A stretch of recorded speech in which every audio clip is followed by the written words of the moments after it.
All right. I always have such a hard time with the audio. Let's see if I can get over here. All right, I can give a little more. Hope everyone's having a good week. It's kind of crazy. These public houses sneak up on us, especially with the 4th of July weekend and everything. I just want to make sure I can actually hear me. Sorry, guys.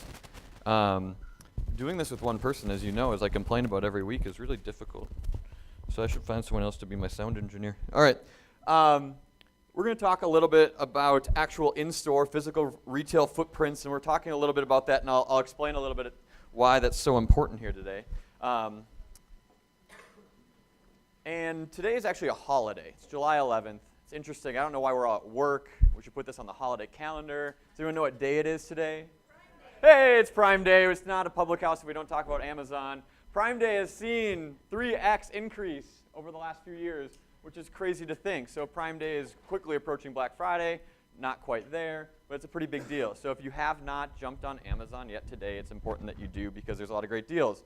One thing I got the prediction correct, and you can ask Chris and you can verify this, is that the Echo and the Echo Dot were slashed like 30%. So you can buy an Echo Dot today for, I think it's $34, which is a pretty big deal, right?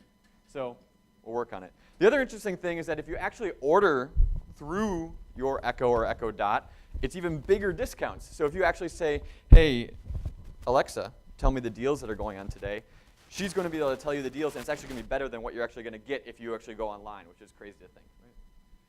As always, we've got to push Edge, all 10 of our channels. The biggest new one we talked about last time, we have a video library of all the public houses, of all the things that we're making. Tony Smith, who's a strategist here, actually made a video short about this festival chalk art, and we actually just published that yesterday. So that's on Edge as well. Check it out. It's a really cool video short, 4 or 5 minutes long. He did a really awesome job on that. The other interesting thing is that I've been kind of pushing this aside a little bit. We do a podcast every week, and I thought that was kind of just sitting in the corner a little bit. Turns out we have some pretty solid listens. So we do have a podcast. Definitely jump on. We publish it every time on Edge, and you can listen to it on SoundCloud, or you can even subscribe to it on the Apple Podcast Store. So you can just subscribe to that. Pops in every week. If we get to it, usually every week or two, and you can just listen to it. We don't go more than 25 minutes, just like Public House, but we try to keep that super quick. I'm going to skip through this. We kind of have this new strategy for Edge about maintaining day one. It's all about Jeff Bezos, Amazon's letter to the investors this last year. And I'll talk about that a little bit more another time.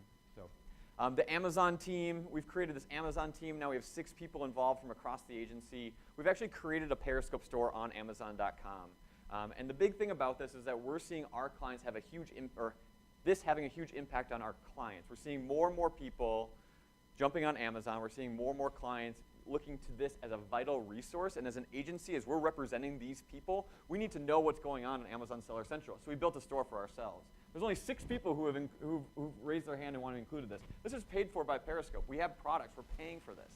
And we'd love more people to jump in. We're selling water bottles out of P2. So come on by, check it out, and we're gonna publicize this a little bit more as we get the store up and running. So it's not public yet. And as always, all this content that we talk about here is available on Edge at 9:30 today. So, in-store innovation, brands, strategies, and tactics that truly outpace the competition. And I think over the last few weeks, we've had a kind of an interesting journey with Public House and everything else. But I'm going to talk a little bit about that. So we're going to talk about the past. We're going to talk about how we tend to focus on all the hype that's happening with e-commerce, et cetera, and all the big stories and why that's not real. We're going to talk about the death of retail, right? I've thrown that out there, and that's kind of a scary word, especially for us here in the room. But what really is that, and what does that mean? Is it truly real? We're going to talk about the new consumer. We're going to talk about who's winning in this world, and we're going to have, of course, a few key takeaways for everyone to take away with.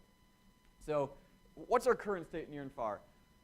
I promise this will be like one of the last slides where the Amazon logo is on this projector. I think it's important that we talk about Amazon a lot, but over the last few weeks, I have been given, there's a little bit of something. I've been given Amazon like this high and mighty status while absolutely trashing every other physical retail store around. And I think it's important to do that at times, but yet we don't necessarily want to be so pessimistic about everything. And we look at the death of retail. You like that one? This is a better one. I like that one better. We look at the death of retail. It's something that's real. If we look at, we're looking at store closings breaking 20-year records. It's not something that we can necessarily ignore or think that's not real or just hype because we think Amazon is cool. It's actually a real thing, but the truth is, just because we're seeing a ton of store closings doesn't mean the physical retail footprint is dead. It's far from it, right? I continue to push this, but we have our retail books, and a lot of the stuff we're going to talk about today, the case studies are actually published within these. So if you haven't got a copy of it, throw it on your desk. It's always fun to kind of take a look at. So, the other interesting thing that I think we miss a lot of times in public house, and I'll be the first one to admit that's probably my mistake, is the fact that we often sit up here at this really high level category, right? We look and say, oh, Amazon's a thing, e-com's a thing, retail's dying, mobile, digital, whatever, right? But we never really look at some of the physical tactics that are actually making that come true. And we're going to try to do that a little bit today. We're going to look at some specific retailers and the things that they're doing to reach the new kind of consumer. Right? What's interesting is when you look at the future of retail on actual Google Images, it comes up with this. And I think if this was actually the case, we think every new retail environment is going to be like the Minority Report. I think 90% of the images are like touchscreen mirrors, right? I'm not saying touchscreen mirrors are bad, but like talk about hype, right? I think the reality is, and I'll continue to say this, but actually meeting the consumer, meeting this new consumer in an appropriate way is really kind of the key to this whole thing. So myth, reality, shout out to Peter. He came up with this whole thing, Peter Craig over in P2.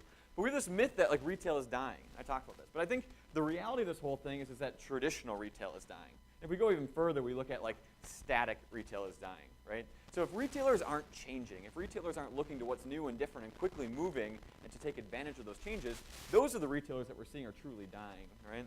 And we look at kind of this really interesting timeline here, and we say, all right, you know, the general stores in the 1800s, supermarkets, discount chains, shopping malls in the 50s, right, Southdale, superstores, and then e-commerce in the mid to late 90s. We're 20 years past that now, right? So like, when we look at some of our clients looking at e-commerce as a really interesting opportunity, is that going to fade well for them knowing they're 20 years kind of behind the times, and how does that work, right? So it's just really interesting. So when we look at the client roster, and I know some work on retail, some work on actual products, some work on things that might not be directly related to this, but like where do we stand in that timeline, and how do we kind of act based on where we find ourselves, right? And where are we today?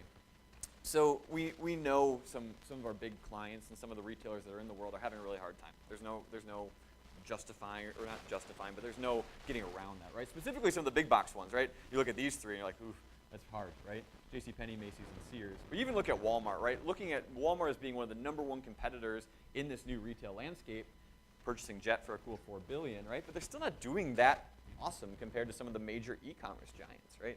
They're still not doing great. And my point here is that the outcome is not grim, but it's hard. It's really hard. And we see some retailers that are quickly declining, but we also have a ton that have a really interesting opportunity. So why are these people dying, right? And I think we can all have our own versions of these stories, but right, some retailers truly just didn't move fast enough to meet the demand to the new customer, right? They're not moving fast enough. They're stuck in the mid-90s trying to figure out e-commerce, when in reality we're even behind, or even in front of that a little bit more. And ultimately they're outdone and overshadowed by brands that could actually figure that out, and brands that could move fast enough to take advantage of this new customer, right? And those two things put together, you know, prove to be death. Now obviously there's much more behind that. We're not going to sit here and talk for the next 15 minutes about why retail died, right? But we're going to look at some people who really are taking advantage of the new customer of today, this emerging customer who has new and different demands that we might not be used to. And so who is this new customer, right? And we're just going to look at this at a really high level. We're not going to say millennials, Gen X. Like obviously there's intricacies in between each one of them. But when we try to highlight the new customer, this is kind of the rubric that I put each successful retailer against to make sure that, like, is it just a flop, or are they actually meeting this new customer in a place where they're demanding, right? So the new customer is this. They demand convenience and control.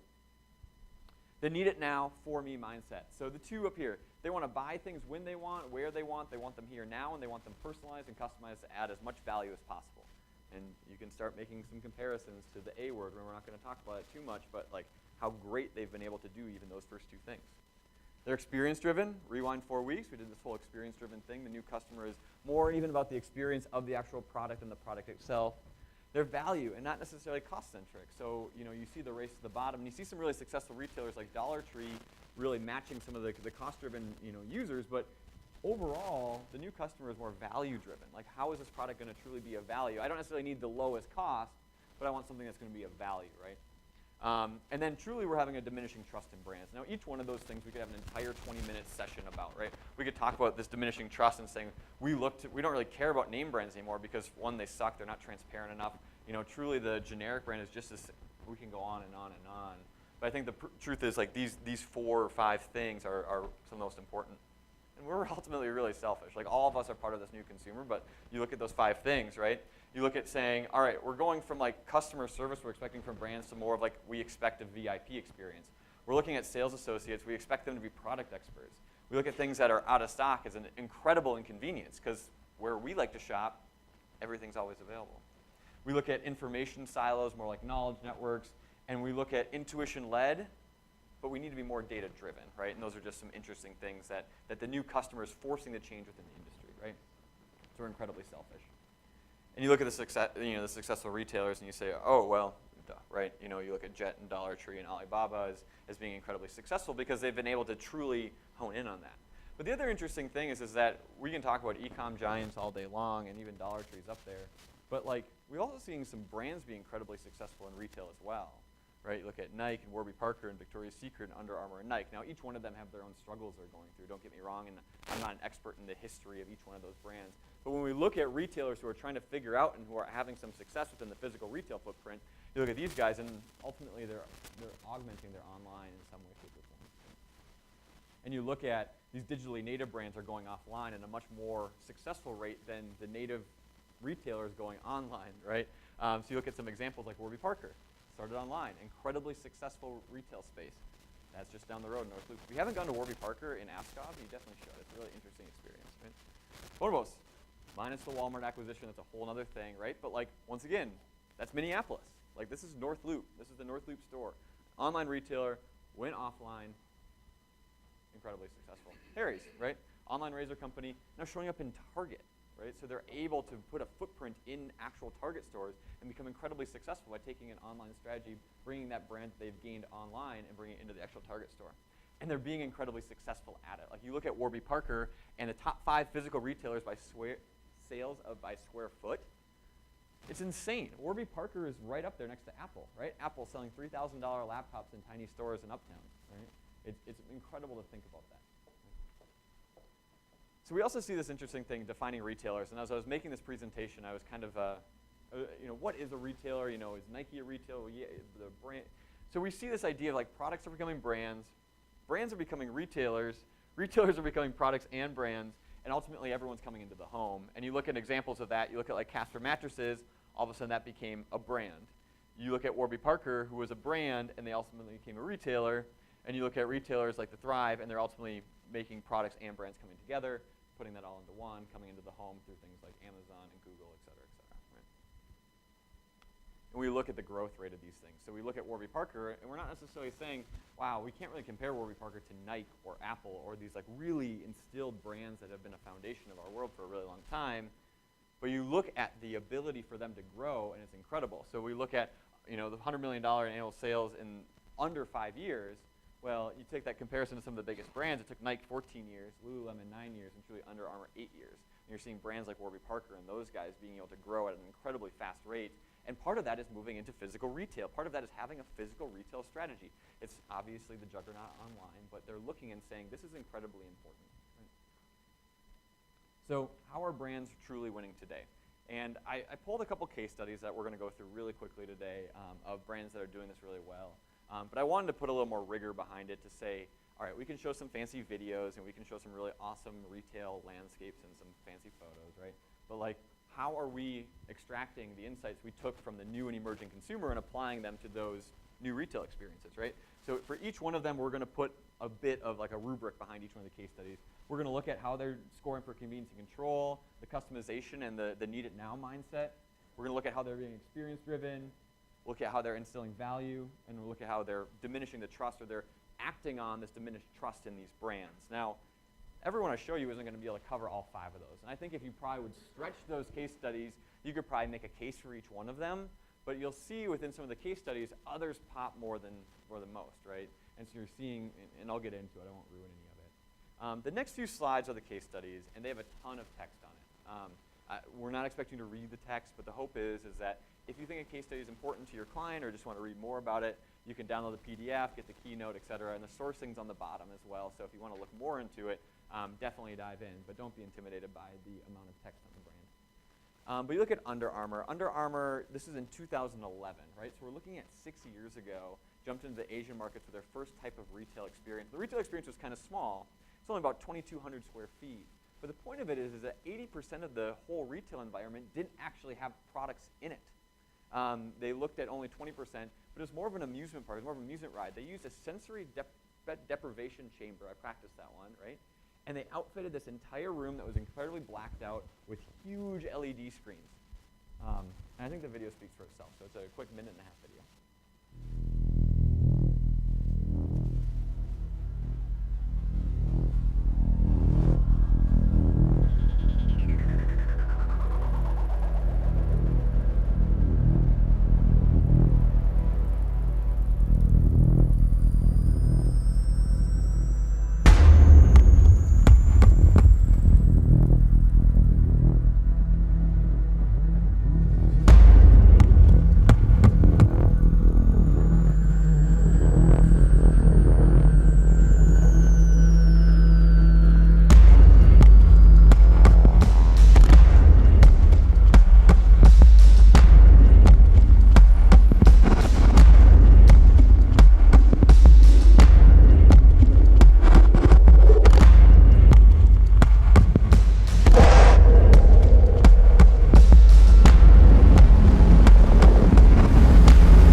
That's the Under Armour store. Obviously, we talked a lot about LED screens in the past, but I think like the point of it is those things are gigantic and incredibly expensive. But I think the more important thing is the environment they were put in and the content that was on them, right? Like you could show whatever movies you wanted on that, but the point was that Under Armour was able to do some incredible things with the story they were able to tell in that environment, right? Similar to Public House, there's a reason we have speakers and music and all that kind of fun stuff. We create an experience here, obviously not like Under Armour, right? Experience driven, clearly, right? Value, not cost-centric. Under Armour is not a cheap brand, right? But they were able to show the value and the level of sport that you could reach in a really sensory way, right? And then diminishing trust. They showed they were a sport expert, an athletic expert through the content they put on the screen, which I think was really interesting. So, Burberry, we're talking about some really small brands here, right? Burberry, huge paragraph here, but I think what's really interesting about the Burberry stores is that they focus a ton on content as well, but they actually mirror every single one of their retail stores directly to their online properties, right? So the online and the offline are directly mirrored in terms of category, where you can find things, the pricing, et cetera, et cetera. What's interesting is that Angela Ahrendts, forget the last name, right? She's now the chief retail officer of Apple, who she came from Burberry. They're doing the exact same thing. Apple's thing is we want our online store to be the largest flagship store of our entire kind of population, right? But Burberry does some really interesting things. This is a really important one to take a look at after. They actually have RFID tags in each one of their pieces of clothing item. And I think it's important to think about the RFID tags isn't necessarily a new tech, right? RFID is not necessarily new. But the point is that in this one store in London, they have over 100 screens and 500 speakers. And without you really even knowing, as you walk through the store with products, those screens change based on where that product is. Same thing within the dressing room is that the mirrors will come to life based on what the products you have in there. And then the other interesting thing is that Burberry, obviously, as fashion, is known for the fashion kind of the fashion shows around the world. They stream every one of their live events within their retail environments, bringing that and creating this web across the entire world, which is really interesting, right? And I'm not going to show this video, but that's a picture of the retail store. This whole thing here is a screen, right? And those are the things that actually show these live events that they throw, right? So you look at the need it now for me mindset. So when you look at that being mirrored, right, you're now are quickly saying that anyone who jumps on Burberry.com or goes into any Burberry store in the entire world knows what they're getting. It's kind of the same thing as when you go into Target, you know where the bread and the peanut butter and the electronics are, but it's for Burberry, for high-end products. So now I know exactly where I need to go. It's customized for me because I know the path, and I can get it right away, whether it's online or in the store, right? Obviously experience-driven with all the screens and everything like that. Obviously, Burberry's not cheap, right? But showing the value of that, showing all the product information through all 100 of those screens is huge, right? And diminishing trust in brand. If we don't think the Burberry's quality, those screens and those speakers and that retail environment tells that story of how great that product is and the craftsmanship that went into that in a way that no other static sign could ever do, right? And so that's the opportunity that Burberry took advantage of.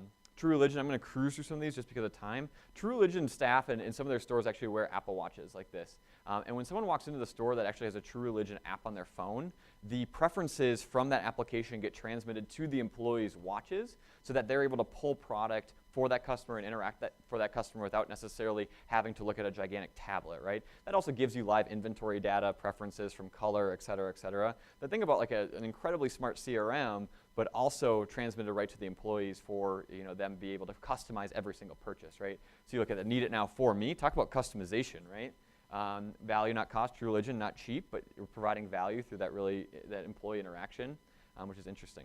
This one's a loaded case study, just to be clear. Best Buy, love, hate, right? But I think the idea is that Best Buy created this thing called Chloe in their New York store, which is basically a robot that could pick products for you when you came up to the kiosk. You're like, hey, I want a charger, and without an employee, whatever. I first, when I did this case study, thought this was an incredibly horrible idea, right? I'm like, oh, why would Best Buy ever do that? Like, that sounds like a horrible thing. Like, who would ever want to go there and get a phone charger when Amazon's there? But wait, oh, it kind of worked, didn't it? Like, you think about the vending machines that they now have, and a little nod to Best Buy. I don't know the stats behind them, right? But they have actually activated some of these types of things in airports across the country. Right? Convenience, obviously, the need it now, et cetera, right? And I'm going to do two more. The Patagonia one's a really interesting thing, and you don't buy this jacket. I'm sure many of you are familiar with Patagonia in terms of they actually don't want you to buy a ton of products. They try to stay as true as they can to kind of their core mission of no waste, et cetera, et cetera. It's an awesome brand to look into if you haven't looked into it. But what they've actually done is they've employed a vendor, and I forget the name of it. Oh yeah, Platform 7th Online. But what they're able to do is they're able to actually analyze all of the purchases across the country and then figure out their inventory by zip code, right? So you're saying, all right, I bought this shirt online, I bought this shirt at the Patagonia store in St. Paul, and they're able to use this external vendor to actually analyze their entire inventory and dial in store by store by store the exact products that they need to carry in the exact sizes and the exact color to eliminate in their store waste, but truly it's an incredibly efficient and for the customer. Now, ideally, thank you to the technology behind the inventory system, everything that I might want is going to be in that store, right? Which is crazy. So need it now for me. It's customized for me, and I might not even know that it's customized just based on my past purchase. It's incredibly valuable because I'm able to get the products I want, even though they're higher priced, but it's going to be the exact fit, the exact color, exactly what I need for my next adventure, right? And truly, Patagonia has a ton of trust, but they're able to kind of continue that relationship because of the customization they're able to give. This was just on Edge the other day, but there's this French retailer who's actually gives you the products to actually lease on an adventure before you actually purchase them. So in this case, they're selling bags. They're expensive. They're about $350. But the idea is that you're actually able to take that for your next trip for free as long as you share a little bit about your experience online, positive or negative, right? And for this, obviously, it's experience-driven. These products are made for you to take an adventure. These products are made for you, and they're enabling you to do something cool. Take it, figure it out, love it, and then if you come back and you really do want to buy it, then go ahead and do that, right? Showing the value of it, truly not the cost. This is a huge one, right? $350, if you've never used that bag, is an incredibly huge barrier. It's a huge price point. But the point is that if you use it and realize how important it truly is to you, that price point might not be a huge barrier anymore, right? So looking at the experience and showing trust, right? So I'm going to cruise through these last ones. There's some really awesome ones from Nike here, and there's a video there. There's another one from Staples. Staples actually took their stores, huge footprint, similar to Sears, JCPenney, et cetera, and they actually made co-working spaces in the store. It's a huge problem, right, because you have a huge footprint, big real estate. How do you take advantage of that in the world of Amazon? But they've actually made co-working spaces. And then the U.S. Postal Service has done some really interesting things as well, and we'll skip to that. So a bunch of case studies online that you guys should definitely check out. I wanted to leave a couple minutes for questions. We have about 3.5 minutes left. I'm just cruising through these. But I want to have a few key takeaways here quick. So a lot of great case studies to take it and use. So some key takeaways. We have to connect the dots, right? We do not represent Burberry, as much as we might love that, right? We don't not represent Under Armour. We don't represent the brands that we talked about today. But the trick that we have, and it's an incredibly challenging thing, it's something that I and the crew work with each day, is like, we have to look to say, wow, that was a really cool thing for Under Armour. How do we take the success there and apply it to the work we're doing every day? And that's incredibly hard, but that's kind of the job that we have here coming out of Public House, is we have to connect these dots, right? We have a few points of action. Obviously looking to convenience and control. How do you get products to people in a way that they can control and really customize that they really want, whether it's on the phone, online, or in store? How do you really act on this need it now mindset? How do you make sure that everything you do when you interact with your brand is experience driven? How do we highlight that value? And how do we look at the diminishing trust and flip the switch? And how do we show transparency and really elevate that trust that our consumers have in the brands that we represent? Right? So connecting the dots is huge. All right. So we got 2.5 minutes left. I knew I cruised through that last one. I think the big thing is when we look at the summary of this whole thing, we look at the emerging consumer. We look at the death of retail as something that we throw out there, and it's a very pessimistic statement, but the reality is a lot of the times the retailers who are dying and the retailers who are shrinking fast are the people who are not moving quick enough to adapt to the new demands of the new consumer. Now, the new demands of the new consumer are going to be different for every consumer that we look to, but the point is that we have to move incredibly fast in order to adapt to this, or else other brands, like the 5 that I put up there, like Warby Parker and Bonobos, are going to come in and take that, and they have been in an incredibly successful way, right? So questions or comments or rebuttals on any of the last 24 minutes? Anyone? Oh, wow. Very cool. Yeah.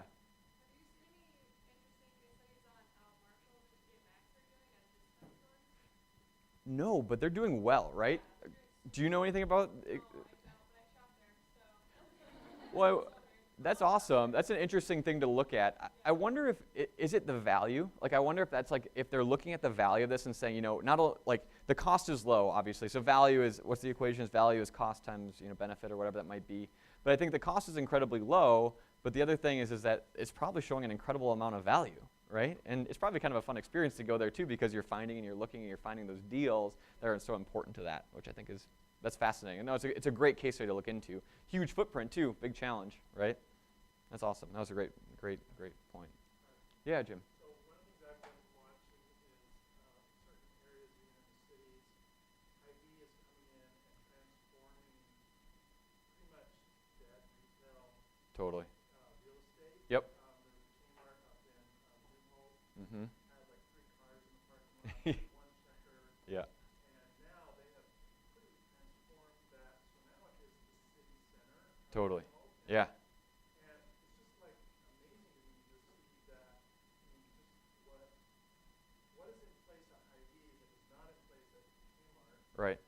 That, and even Target for that matter. Totally. In terms of their ability to Make that happen. make that happen. Well, for those of you who are familiar, and that's a great point, Jim, because they're doing it, right? They're incredibly successful at it. But like, go down the list of evolving for the new consumer for Hy-Vee. It's incredible, right? You know, the convenience and control, they have everything at Hy-Vee. You know, you can get your dry cleaning done, get your flowers, get everything. One-stop shop in a new and really interesting way. Need it now for me, local, great selection. It's not all organic. It's got a great mix of everything. Experience-driven. They have a bar and a restaurant, right? Value, not cost-centric. Pretty good prices, but yet still have really good products. And trust, I think they're pretty transparent and they're pretty community-centric as well. Now, granted, they spike, I'm sure, on a few of those, but I think, to your point, Jim, and obviously that could be a whole other conversation, but I think Hy-Vee, unlike Kmart, is like crushing the new consumer or the new demands that we all have in some way, shape, or form. That's a really good point. Cool.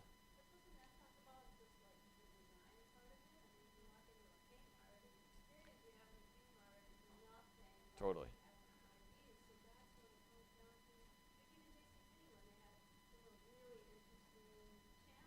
Mm-hmm.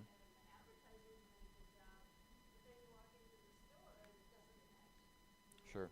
Well, and obviously design is part of a puzzle that's a little bit more zoomed in, but very important. But I think even if JCPenney made the most beautiful stores in the world, but yet maintained kind of their still, you know, setup, they're still going to be missing a pretty good amount of these things. It's true.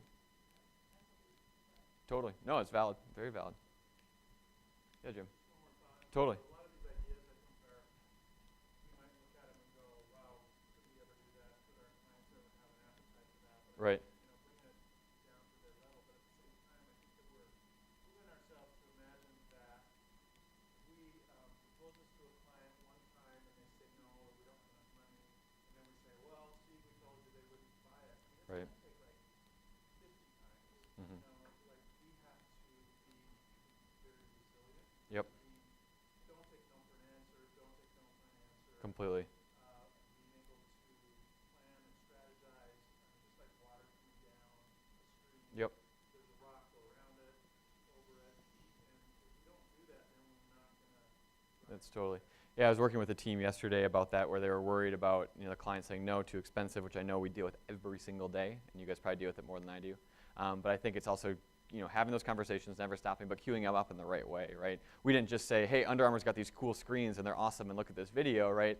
We went back and said, what are we trying to do? Like, who are we trying to reach? What are the demands of those types of people? Like, and how are your current tactics that you know and love doing an okay job, but you could do so much better by maybe investing a little bit more or taking a risk, but yet backing that up with information that you know that I don't about the brands is one of many tactics you can use. So, cool. We're in a couple minutes over. Thank you guys so much for hanging out for Public House. All this stuff is available, so dive in. If you need a retail book, definitely let me know. Feel free to grab one.